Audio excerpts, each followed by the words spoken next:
The whole village of Umuoma respected Okechukwu. He was tall, quiet, and strong. Every evening he came home with a big sack of bushmeat. He tied the sack with red rope and placed it on the kitchen floor. His wife, Ada, cut the meat into neat pieces, washed them, and cooked pepper soup that made the neighbors peep through the window. People said, Okechukwu is blessed, the forest loves him. But in all of this, Ada noticed small things that others did not see. There was never mud on his shoes and no blood on his clothes whenever he returns from hunting. Sometimes the meat had no arrow mark, no wound at all, yet it was dead and fresh. The dogs in the compound sniffed the sack and stepped back with tails down, as if they smelled thunder. At night, Ada lay awake and listened. When the wind moved across the cashew tree in the compound, she heard a faint whistle like a flute calling a name. Sometimes the whistle came from inside their house. Okechukwu slept as if he knew nothing. His breathing was calm, deep, and heavy.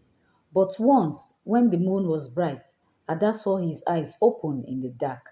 He was not looking at her, he was looking at the ceiling, as if counting something that only him could see. He kept one small room locked. He told Ada, Please don't open this room. That is where I keep my charms. She nodded because she trusted him. But a shadow of worry followed her through the day. On market day at Nkwo, women laughed, children ran around, and men bargained over yams. Still, Ada felt the thin laughter, like fabric stretched too far. When she asked Mama Obi if everything was fine, the woman smiled, then pressed her lips together and said nothing. Ada walked home with palm oil and salt, and the road felt longer than before. She told herself, maybe I'm only tired, but in her chest a drum beat began to beat. The next evening, after Okechukwu ate, he cleaned his calabash with water and bitter leaves. He rubbed white chalk on his wrist and ankle, picked up his bow, and hung a small bell on his belt. He did this every time, and every time the bell made no sound. I will be back before the cock crows, he said. He kissed Ada's forehead and walked into the night. Ada watched until his shape melted in the dark. A cool breeze touched her face and the cashew leaves whispered. She went back inside and stared at the locked door. She pressed her ear against the wooden bed frame. She heard only her own breath and a sound like a slow sleeping sigh. She turned away and swept the floor, but the broom shook in her hand. When she finally slept, she dreamt of a path of white sand cutting through the forest. A small boy with bright eyes standing on the path. He held the red rope and said, Auntie, help me tie it. Ada reached out, but the rope felt wet and cold. The boy smiled and ran into the trees. She woke up with a gasp. Her wrapper was damp with sweat, and the moon had moved to the far window. She was so scared, and she does not seem to understand the dream. Before dawn, Okechukwu came back with his sack, heavy and neat as usual. The dog stepped away again. Ada asked softly, My husband, which side did you follow? He looked at her, then looked at the wall, then back at her. I follow the side that does not forget me, he said, and let out a smile that did not touch his eyes. He put the sack down and went to wash his hands. Ada looked at the water in the bowl her husband used to wash his hands. It stayed clear. No blood, no dirt, only a faint ripple that did not stop for a long time. Days passed. Meat filled their pots. Smoke rose from their kitchen every evening, and neighbors praised Ada's cooking. But a slow change came upon Umuoma. The laughter in the market began to reduce. Women stopped gossiping at the well. They drew water in silence and hurried away. Children no longer chased each other around the Odala tree. Even the cockerels crowed once and then quiet, as if ashamed of their own voice. Ada noticed, and it made her skin prickle. At night, strange rules began to appear in the house. Okechukwu did not write them down. He only said them in a low voice. Do not sweep after sunset. Do not look into a mirror after midnight. Do not answer when you hear your name from outside the window, unless the caller knocks. Ada agreed, but fear grew inside her like a small plant that would not stop. One cloudy evening, Ada served her husband hot yam and palm oil. He ate slowly while watching the door. Is someone coming? Ada asked. No, he said, but the forest listens when we eat. She almost dropped the spoon. What do you mean? He wiped his mouth and rose. I will go out now. There's a big catch tonight. He lifted the sack, but this time he did not take the bow. He carried only the red rope and the silent bell. Ada waited until he was gone. She wrapped her head with a scarf, tied her wrapper tight, and stepped into the night. She kept distance between them, walking softly with her heart beating so fast like the drum beats of the gods. The moon was hidden by cloud and the trees bent like old men. Okechukwu moved fast as if the path itself pushed him forward. He turned off the main road and disappeared between two tall iroko trees. Ada followed, her feet cold with dew, her breath short. Then she saw a dim light ahead. It was not like fire, neither like the moon, but the glow inside a seashell. She moved closer, praying at every step. The forest clearing was small and round, like a hidden room with leaves for wall. In the center, there lay a circle made of red thread and white chalk. Inside the circle stood three small mirrors, their bars covered with black cloth. Okechukwu walked with quick hands. He tied the red ropes to a crooked stick and planted it in the soil. He placed the bell on the ground, and at last it made a tiny noise, like a drop of water in pot. The sound ran across the clearing and returned to his feet.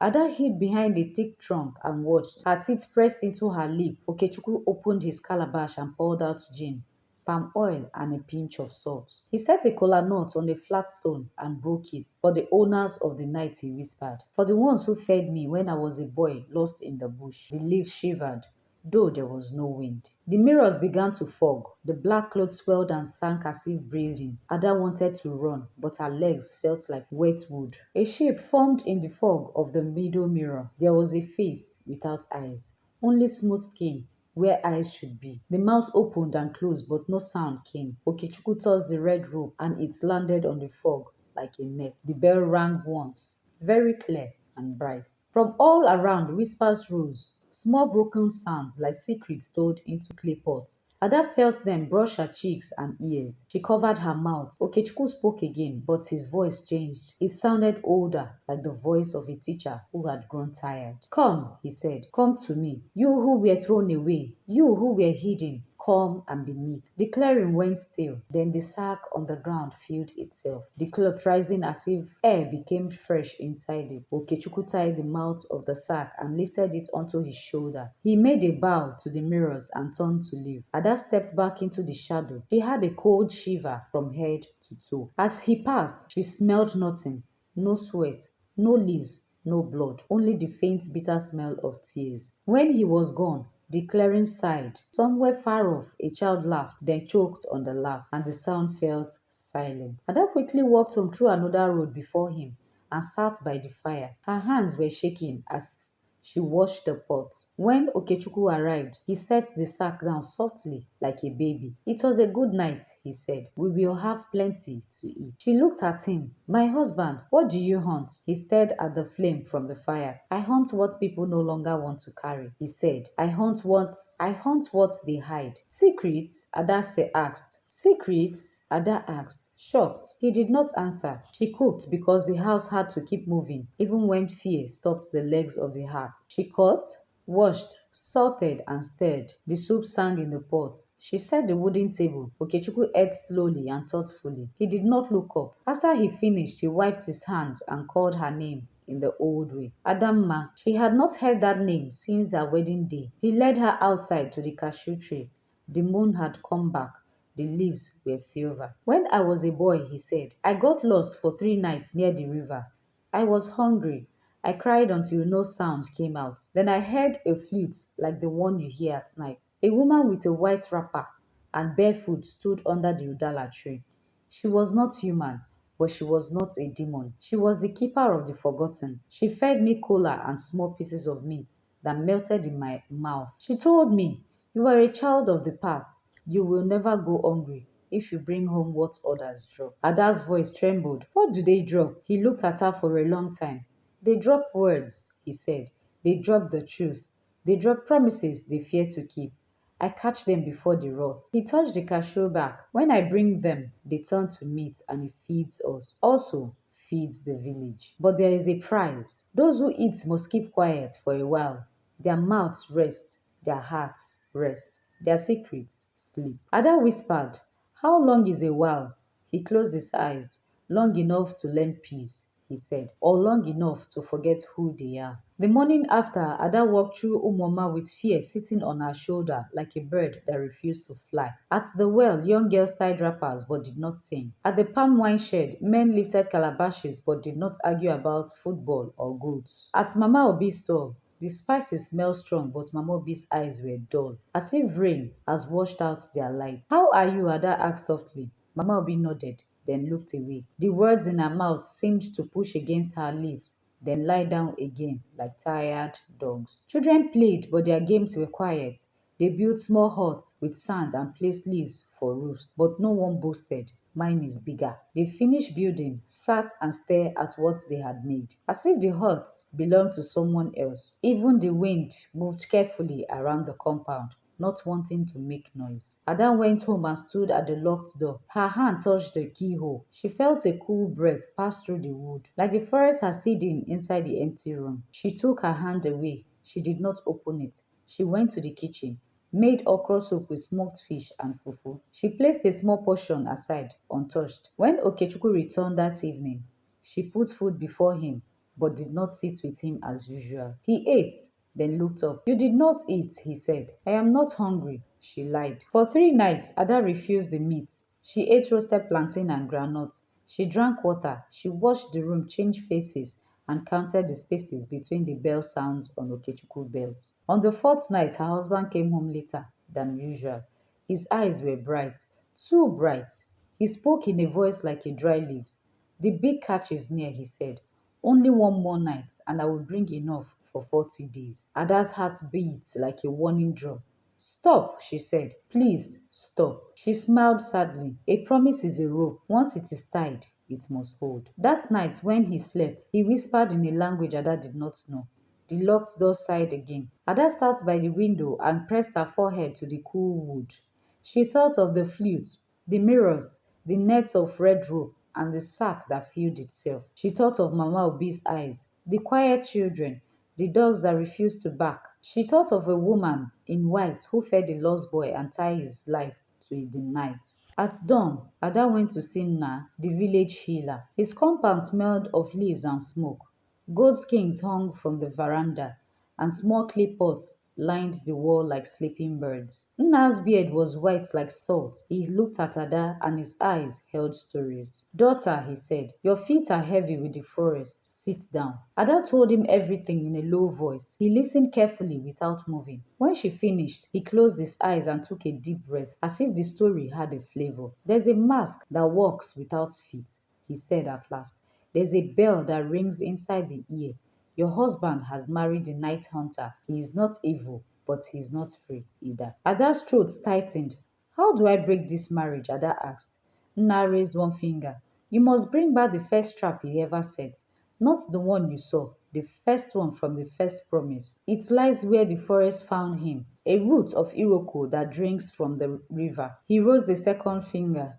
"You must cook bitterleaf soup with your own tears and feed him when he is most hungry. But he will not be hungry for food. He will be hungry for silence. You must call him by the name his mother used when he was small, the name before the night learned to say his name." Ada wiped her eyes with the edge of her wrapper. "How will I find the root?" Nna stood and took down a small gourd. He placed it in her hand. "When the gourd grows warm, you are near," he said. "Do not speak to anything that calls you by name unless it knocks." He looked into her face. "And if you hear a child laugh, do not follow." She stood to leave. "How will I pay you?" Nna smiled sadly. "Bring me back your husband's smile," he said, "the ones that shows his teeth and reached his eyes.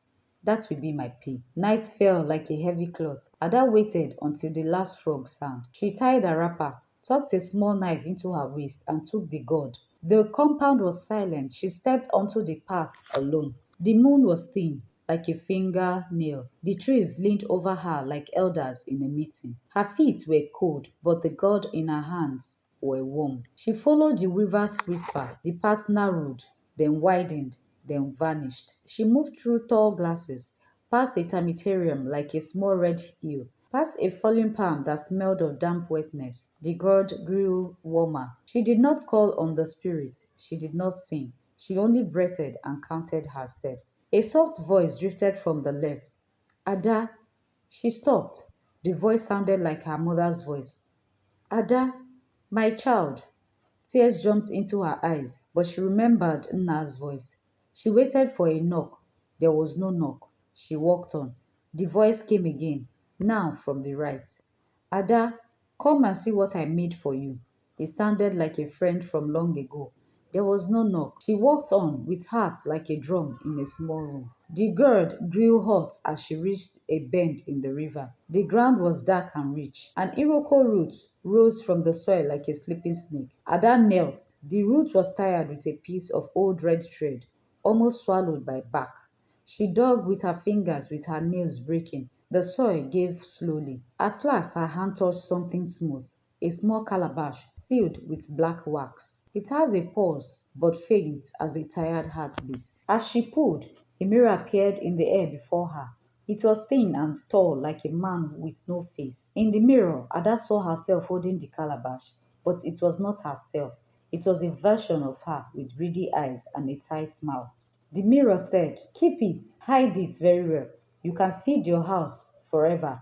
You can make people quiet when they annoy you. You can be safe. Ada shook her head. No, she whispered. I do not want a quiet I cannot trust. The mirror flickered, then cracked from top to bottom with a soft sound like a sigh. A cloud gathered, but it did not rain. Ada cut the red thread with a small knife. The calabash trembled. A shadow slipped out and ran over her feet like cold smoke. It went to the trees and was gone. The god cooled. Ada held the calabash to her chest and breathed. She turned to leave and heard it, a child's laughter, bright and sweet, so sweet it bent her knees. She bit her tongue and tasted blood, but she did not move. The laughter faded. The night began to breathe again. Ada reached home before dawn. The compound looked the same, but the silence felt sharper, like a new knife. She hid the calabash in the cooking hearth and washed her face. When Okechukwu came, he looked taller. His shadow was longer than his body. His eyes shone like whetstones. He set down the sack, and the dogs crept under the steps. Today, he said, I will bring the big one. Ada nodded. Her heart beat loud. Eat first, she said. Let me cook bitter leaf soup the way your mother used to like it. He stared at her, surprised. Then his face softened. You remember? She smiled a small smile. I remember everything that is mine. She cooked as the sky turned gold. She washed the leaves well, squeezed out the bitter leaf, left a little inside. She chopped pepper, added palm oil, uziza seed, ogiri, and a small piece of dry fish.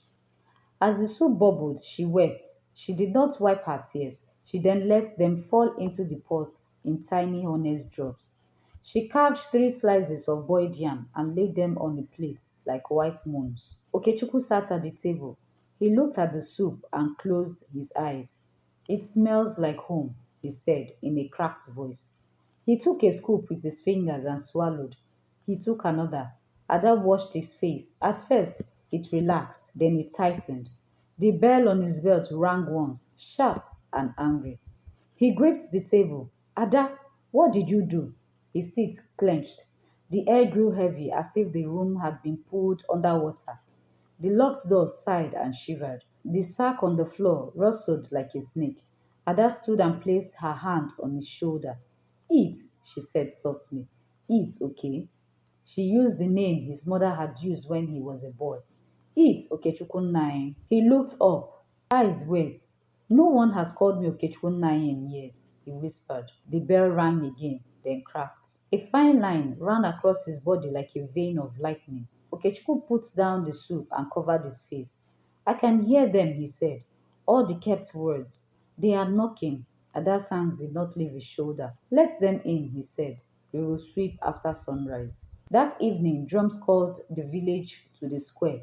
It was not planned. It was not the kind of meeting that rises when the air is too full. The masquerades came out early. The night hunter mask was tall and thin. with a face painted in smooth white and a mouth that did not open. The body was wrapped in cloth like a color of rain. Children clung to their mother's leg. Men stood with arms folded. Women held their breath. Okechukwu walked into the square with Ada by his side. He carried nothing, no bow, no rope, no sack. The cracked bell hung silent at his waist. The night hunter Max turned towards him, though it had no eyes. The drummer slowed and then stopped. The air rang with nothing. Ada stepped forward and placed the old calabash on the ground. Owners of the night, she said, voice steady, we return what was first taken. She lifted the calabash. It was warm, then hot, then almost too hot to hold. She held on. We bring back the first trap. We bring back the promise. The mask tilted its head. A wind moved through the crowd, but no leaves stirred in the trees. Nna, the healer, walked from the edge of the square and raised the staff. If meats were made from word, he called, then words must be made again from meats. He pointed at Okechukwu. Speak. Okechukwu opened his mouth, but no sound came. His fingers dug into his palms. Ada reached for him. Okay, she whispered. Say what you were afraid to say. He swallowed. I was a hungry boy, he said at last, voice rough. I learned to feed us with what people dropped. The truths, the pain, their broken promises. I thought I was helping. I did not see that each mouth I fed grew quiet, and each quiet made the village smaller. The night hunter mask took one slow step. Ada lifted the calabash high and struck it on the ground. It broke with a dull sound. Smoke rose, not dark, not light, but the color of breath on cold air. It spread through the square and touched every face. People shivered. A child began to cry, then laugh, then cry again. Mama Obi pressed both hands to her mouth. I have something to say, she whispered. The drummers looked at each other. The night hunter Max lowered its head, as if listening. The square filled with small voices at first, then larger ones. Mama Obi spoke of a debt she had hidden. She had borrowed money from her sister and let it rot between them like a yam forgotten in the store. She said she was sorry, and the sister cried and laughed at once.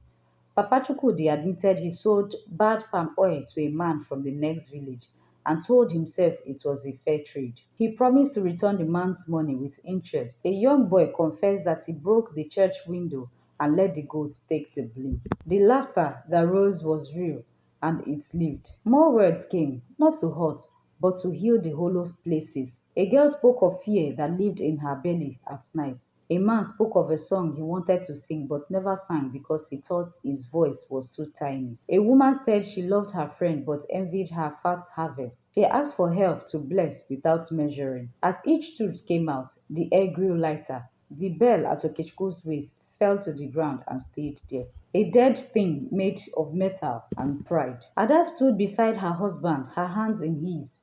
He trembled, then grew still. He spoke again, voice clear now. I asked the night for food, and it gave me more than food. It gave me silence, which looks like peace until you hold it too long. I return it. I return all of it. He looked at the night hunter mask. Take back your rope. Untie my name. The mask raised its slow hands and touched its smooth mouth. For the first time, it opened. No teeth, no tongue, only a darkness that was not empty, like the inside of a drum before it is played. The marks breathed out, and the mirrors in the forest fogged, cracked, and became ordinary glass. The red thread cut themselves. The big sack in Okechukwu's kitchen went flat as a tired cloth. Dogs in compound lifted their heads and barked. A baby laughed and clapped, and everyone turned towards the sound as if it were sunrise. The drummers began again, soft at first, then strong. People danced with small careful steps, as if learning to walk in a new body. Ada looked up at Okechukwu. He smiled the smile Nna had asked for, the one that showed his teeth and reached his eyes. She pressed her head to his shoulder and felt the night loosen its fingers from his back. After the gathering, life did not return to the old ways in one day. It came back like dry season. Rain, one drop, then another, then a shower that surprised everyone. In the morning, women greeted each other and waited for answers. Men argued about small things again and laughed when they lost. Children shouted the rules of the game, broke the rules, and shouted louder. The well sang with stories. The udala tree threw fruits, and children scrambled and fought and made peace. The market at Nkwo smelled of pepper and hope. Okechukwu cleaned his bow and oiled the strings. He went to the forest before sunrise and returned with real meat, antelope with honest words, grass cutters with earth smell on its fur.